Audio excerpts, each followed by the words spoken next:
మనమంతా అనుకుంటాం కుటుంబం అంటే ప్రశాంతత అని, కానీ అది పచ్చి అబద్ధం. కుటుంబం అంటే అధికారం కోసం జరిగే ఒక యుద్ధ భూమి. అత్త కోడలు గొడవ ప్రేమ వల్ల కాదు, అది అధికారం కోసం జరిగే ఒక పోరు.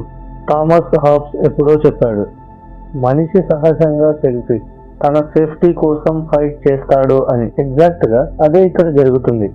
అత్తకి భయం తన ప్రాధాన్యత తగ్గిపోతుందేమో అని, భార్యకి భయం తన ఐడెంటిటీ నశించిపోతుందేమో అని.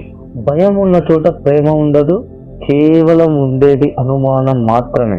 ఇది మాటల గొడవ కాదు, ఇది సైలెంట్ గా జరిగే డామినేషన్ గేమ్. ఈ యుద్ధంలో గెలిచేది ఇగో మాత్రమే, ఓడేది మాత్రం కుటుంబమే. అత్త తన పాస్ని వదలదు, వచ్చిన ఇల్లాలు ఫ్యూచర్ ని వదలదు.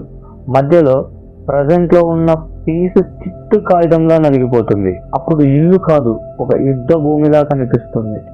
చివరిగా చెప్పేది ఏమిటంటే, మార్పుని అంగీకరించని మనిషికి శాంతి కాదు, ఒంటరితనమే దక్కుతుంది.